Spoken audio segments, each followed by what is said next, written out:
Hey guys, Coolit here, and welcome to my realist review of Mountain Blade, Fire and Sword.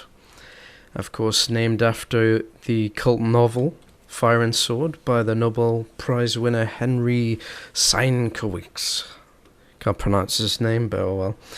Yeah, so this is the third in the Mountain Blade series. The first one being, of course, Mountain Blade. The second one being Mountain Blade Warband. Yeah, so the main changes to this game are that we have guns now, and we can shoot people, which is always fun, but you only get 15 bullets.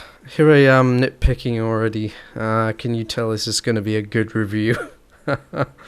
Yeah, so basically this is Mountain Blade with guns. I am mixed feelings about this. I will go through the good things first, because I always like to start with the good stuff. So yeah, the good stuff is, of course, you've got guns, you've got grenades, so you can shoot people, and that's all well and good.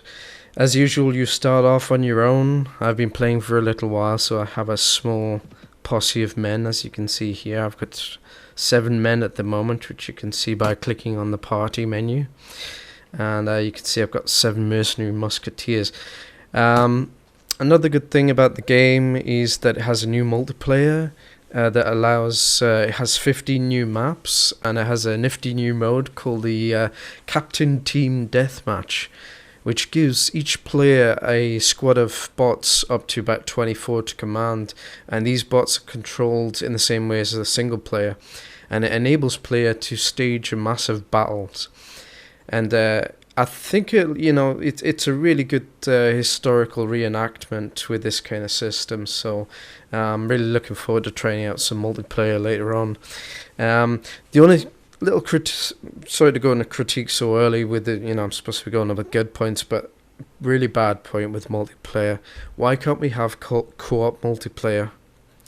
I mean, how hard is it to put in another horse with the other player representing them, their party, as we move around the land? The great land, that we're exploring, and yeah, I don't get why we can't have co-op multiplayer with supporting several people over a LAN or just over the internet with us hosting. I don't see why we can't do that. I mean, this is a really fun game. I really love the original. I loved Warband because it brought so many new changes that were great, and much needed changes as well, especially with the graphics, because the graphics were absolutely terrible in the first game, and they're not the greatest now. If you look in, we'll pop to the fortress real quick and I'll show you around the streets, and we'll have a quick look. So we're gonna take a walk around, and I'll show you what the graphics are like for the city view. This is night time. Now it's not too bad, they've done a lot of improvements. And the thing I love about this is they've actually, the towns used to be much smaller. You would be like confined in tiny alleyways and stuff, and you feel a bit claustrophobic really. But they've done a great job of making it more open plan and adding a lot more little buildings and features and stuff. So yeah, this is the kind of view you would normally see if you're attacking a town, or just browsing around a town with shops and stuff. You've got, of course, lots of different shops. You can go to the tavern, you can go to the marketplace. If you go to the marketplace, of course, you've got the arms merchant, the armor merchant, the horse merchant, and the goods merchant. So as you can imagine, you can pick up your grenades here. Now, one thing that bugs me, and I'm going back into nitpicking, but this is a realist review, and I'm not going to pull any punches here. 70,000 for a grenade. Just take a look at that for a moment. 70,000 thaler for a grenade, and the typical reward for killing a bunch of bandits is about 100, couple of hundred if you're lucky. And so something wrong there. Because I mean, I'm sure people want to lob grenades about. I'm sure grenades are devastating, but you know, they'll only kill maybe 6 men. You know, the blast radius, depending on how lucky shot you get. They're not really that overpowered, and I think that you know, everyone's going to want to throw grenades, but no, you can't throw grenades till much later in the game, it seems. The huge price tag, which is crap. You only get 15 bullets, which is absolutely rubbish. I mean, it's beyond rubbish. It's crap. I mean, I know that you only had certain amount of ammunition. There's some bandit dudes there. I don't think I can beat them with my small meager forces. But yeah, 15 bullets, really? I mean, think about it. If you have a couple of pouches on, you can easily fit about 40 rounds of ammunition. Easy. 40 rounds of ammunition. You know, the average musketeer carried around about 30-40 rounds of ammunition, right? Depending on what he was doing, you know, if you're as I am right now, a band of small mercenaries, you're going to be armed to the teeth. You're going to have as many rounds of ammunition as possible, as much gunpowder as you can carry, and you'll have enough to shoot at least 40 shots. But they give you 15. And, you know, that's just, I can't stress how frustrating that is, because we're playing this game because it's Mount and Blade with guns. You're giving us guns, but you're saying we can only fire it 15 times. And the reloading, it takes forever. I know it's a flintlock musket, you know. A flintlock musket takes ages to reload. I get that. I get the realism of it. I love that. But the problem with that is that the action is usually pretty much over by the time you've let off 3 shots. Because most of the enemy will resort to melee rather than a musket battle with you. Some will fire muskets, but most will come charging at you with a sword. So most of the time you have to resort to melee anyway. You usually get a couple of shots off with your musket. So really, they've kind of nerfed, if you like, the kind of gun combat, which is a shame, because this is why we're playing, you know, fire and sword. We want to play with the fire. We want to... I haven't got around to seeing if there's cannons and stuff yet. I hear there's some sort of thing with cannons and stuff. But I'll go into that in a moment. This is, of course, based in Eastern Europe. Some sort of strange kind of political situation there where you've got, like...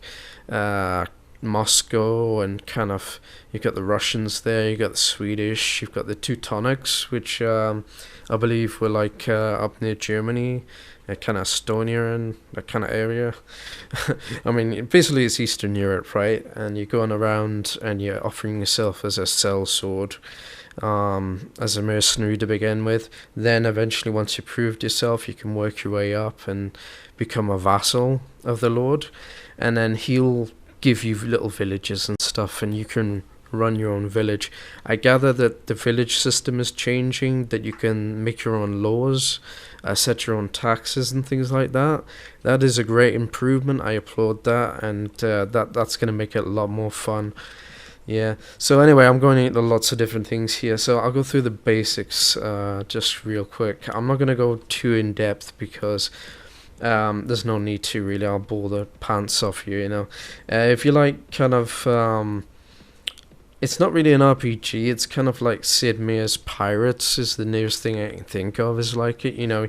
You're going around, you're getting quests, you're getting little jobs here and there to do, you're bumping into different parties and stuff from different factions, you're choosing which faction you want to help, you're choosing which mission you want to do, you're trying to... The system of kind of getting up the political system is very kind of clumsy. It's not the best, but, you know, this is a game made by a couple of people. You know, this is an indie game, and it's only $15. So I'm not gonna crucify this game. Although I'm not hugely impressed. You know, it's like it's okay. It's new features are always great in Mount and Blade. As a big fan of Mount and Blade, that's what I can say about that. So basically, if you want to take your quest, you talk to the Elder.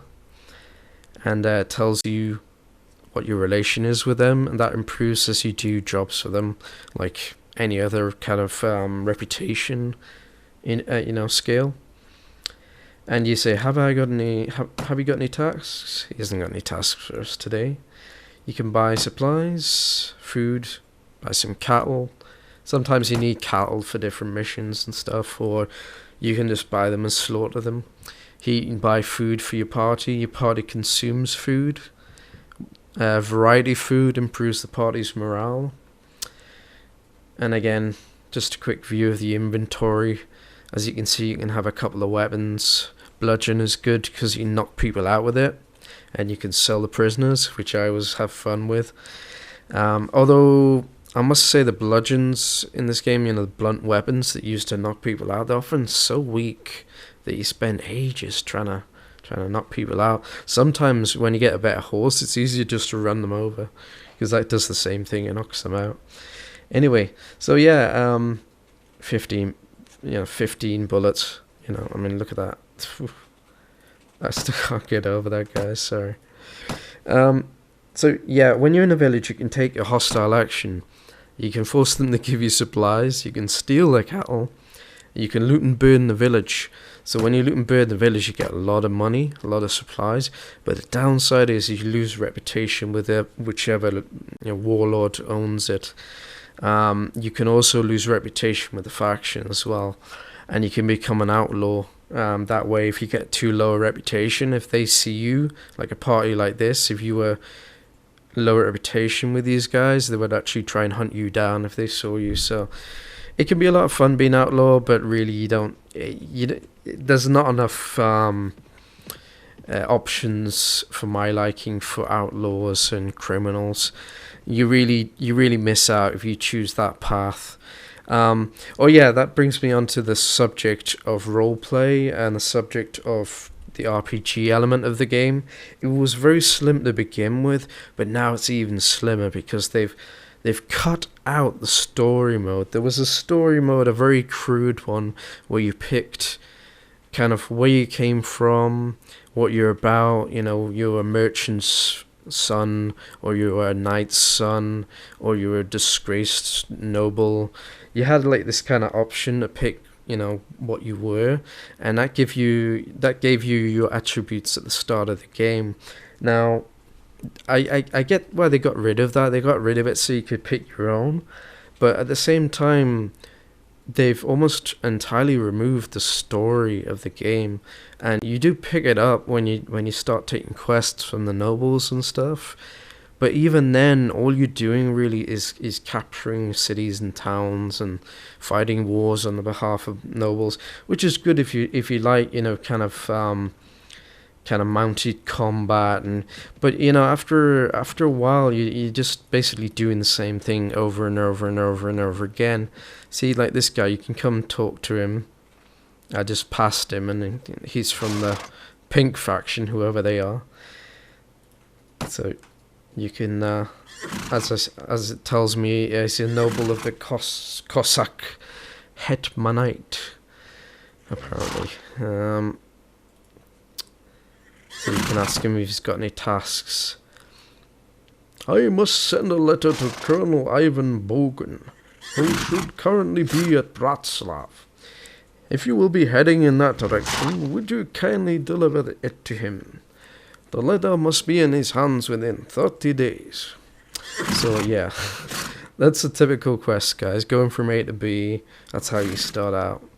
So you say, certainly I'll be passing by, and he gives you a bit of money to cover your expenses, not a lot, but you get some more money when you deliver the letter. So basically, when you start out, you're a glorified courier, you're a glorified mercenary, and and you build yourself up in the levels. As you can see, I'm only level 2 right now, not much health and stuff. You've got a very basic experience bar that tells you how much you've got and when you're going to level up and stuff. I won't go too much in detail with that because a lot of you watching this have probably played Mount & Blade already. If you haven't, it's pretty standard stuff, guys. You've seen it in other RPGs. It's pretty much the same. It's very standard and very simple. So there's not much to go in there, guys. Just trying to think if there's anything else I've left off. Yeah, I'm going to start going through with the kind of points that are a little bit disappointing with this game. They've removed the arena from towns. Usually when you go to a town, you would see arena, and that would allow you to go in and do kind of staged combat where people betted on you and stuff, and you would earn money depending on how many guys you defeated before you got knocked out. And that was really fun for getting your skills up, because you escalate your skills on how much you use your weapons. That's how you kind of progress through your weapon skill, is you just by using them. And also you can put points into your attributes. If I go back to this, you can choose different attributes to help your combat, to heal yourself or your party, to build siege engines and stuff like that. Although that sounds a bit more glamorous than it is. Basically, it quickens the time it takes to siege a castle. Big deal. Your persuasion, of course, how many prisoners you can have, how many men you can have as leadership. Trade is, obviously a better price. So a little bit of attributes there. You've got how much you one-handed weapons do and such. But basically these skills here increase depending on how you use them, and the arena was really great for that, because you could practice and practice and practice, and when you were big enough and bad enough, you could go out there on your own pretty much and you could kick ass. But without it, you're basically at the mercy of bandits and larger groups basically, and you have to be very, very careful when you first begin in this game. Which is a shame, really, because it's nice when you can kind of grind a bit to give yourself an advantage. It just makes things a bit more relaxed and a bit. But I guess they want to make you feel threatened and make you feel vulnerable to begin with, and I get that, But the only place you can get troops, you used to be able to get troops from villages. You used to be able to recruit the local villagers, and they would scale as you fight. They would gain experience and scale with you. And that was really awesome, because you could take a regular farmer and train him up to an elite warrior. And that was a great fundamental part of the game. And I don't see it in the game. I'm really baffled that they would get rid of that. It doesn't seem to be there, because it would basically talk about what rank they were and stuff, and it's not there anymore. So I think they've done away with it, which is a real shame. And see, by the way, you got the morale there, how much they cost a week and stuff in the party menu there. Yeah, so here's the quest menu. It's the same as Warband pretty much. They haven't changed that much, to be honest. And so you used to be able to recruit from villages, which was great, because you could just go from village to village doing good deeds and recruiting troops. You can't do that anymore. They've taken it out of the game, and I really feel like that this is a really big mistake. And so basically, if you want to recruit troops, you have to go to the local tavern and recruit mercenaries. And the mercenaries are well equipped, and they're cheaper than they were in previous games, but it kind of, they don't level anymore like they used to in Warband. They don't level. You used to be able to here's another thing I noticed. You used to be able to change in which order your troops would spawn. And if you see here, I can't move these up and down. There used to be a slidey bar that lets you choose which troops are going to start the battle with you. And that was really great, because you could select, what kind of troops you want for what kind of battle. Like for a castle, you always want to have lots of ranged, especially the way I take out castles, because I'm usually a ranged player, so I usually take out castles from afar, just picking them off till there's hardly any left, and then going in. I can't do this with this game, and that's a real shame. It's kind of almost killed my enjoyment of this game, and it's a damn shame. So yeah, they've taken stuff out of the game, and I've looked at other reviewers, and nobody's talking about this. Why? I have no idea, you know. But they've taken stuff out of the game. Perfectly good, excellent parts of the game gone, apparently.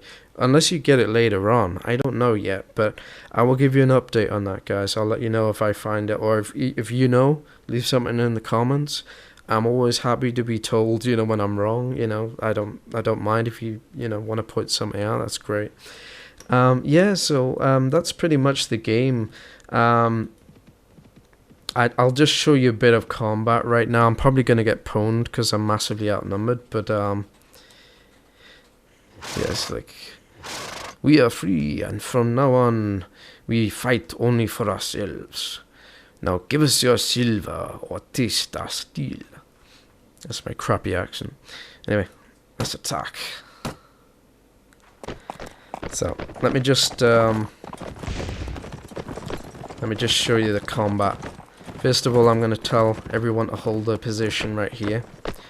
By the way, you press R to change view. As you can see, the graphics are terrible. They always have been, but this game has a lot of charm, a lot of personality, a lot of unique features, so you can overlook the graphics. Graphics aren't everything. So anyway, with the F1 buttons, you can do different things like order the guys to advance. And you can say follow me, charge, stand ground, standard features. And you can tell them to dismount, and lots of really cool features. So anyway, guys, we're going to fight with our rifle, and I'll show you how long it takes to reload this damn thing. Use left mouse button to fire. See, I've just killed that guy, and I'm going to ride away because I'm getting shot at by arrows and stuff. Now, see what I'm talking about right here. I back up everything I say. Look at how this kind of battle's going.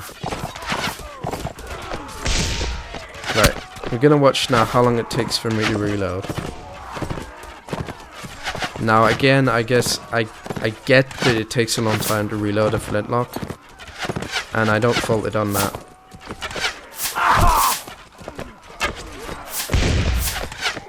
Another thing is you get a red symbol, and it shows that you can't shoot, and you get that a lot. And that really knocks me off, because you saw that I was in perfectly good position to shoot that dude, and it went red, and it didn't hit him. So that really so anyway, let's go to sword. So as you can see, they've massacred all my dudes already. Okay, we were right. Okay, as you can see, I'm massively outnumbered. I really stupidly attacked these dudes, but I wanted to show you combat. So there you go.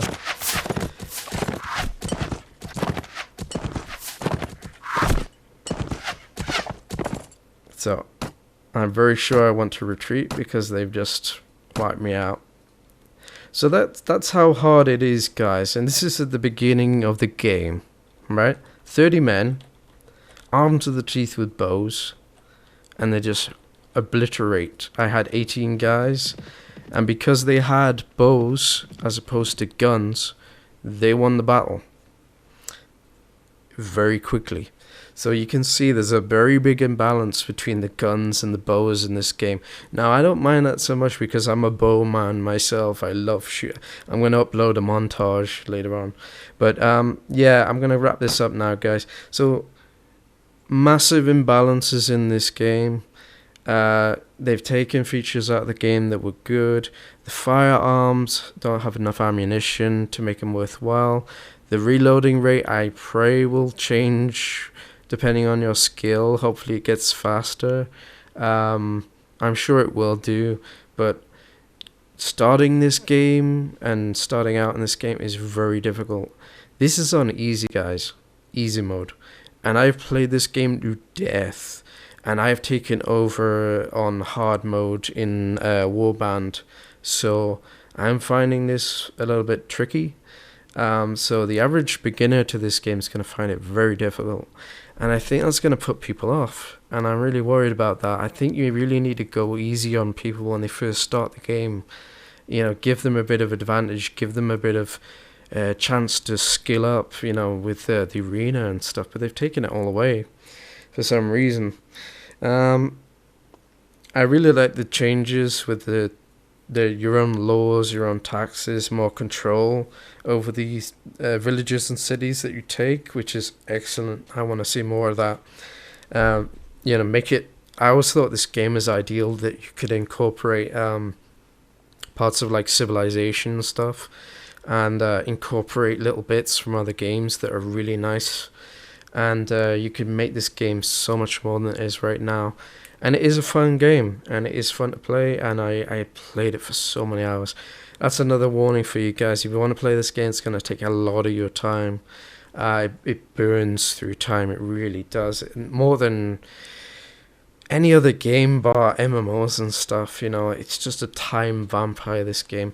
So anyway, that's my review of this game. I hope you liked it. I rambled on a bit, I know, but I had a lot to cover here. I'm really passionate about this game franchise. It's an indie developer. This game is $15, guys. It's worth 10 maximum, really. And because they've taken stuff away and they've added very little new stuff. If you're a fan of Mountain Blade, you'll have bought this. You're going to buy whatever I say. I get that. And you will have fun with it in some ways. You're going to be disappointed with a few things like I was. I'm kind of 50-50 with this game. I want to love it. I can't because it lets me down in some areas. So yeah, so it's $10 pretty much. They sell it for 15. I value it at 10. That's my final kind of verdict on this game. And it's a pity because, you know, it could have been so much more. They could have added so much more. You know, the bits they did well, I've already gone over. And the main features that I love about this game are that the cities are bigger. You've got siege equipment, which is awesome. I gather, I haven't seen it yet. I'll let you know what I think later on, maybe maybe a quickie. And yeah, they made the towns much bigger and more realistic, which I applaud because the first ones were just really kind of rushed.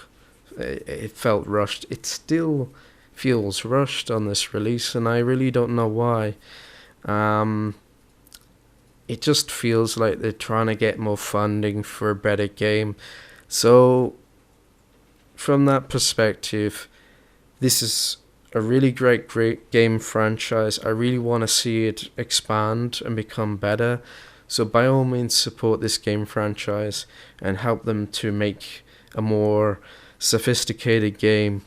And for $15, you know, what can you expect? This is a fun game, and you're going to enjoy it, but you're going to find it hard, and you're going to find it frustrating, and there are bits of it that should have been left in. With that, I'm going to wrap it up, guys. Thanks for listening, as always. Rate and subscribe. That would be awesome if you could subscribe. And I release content every day.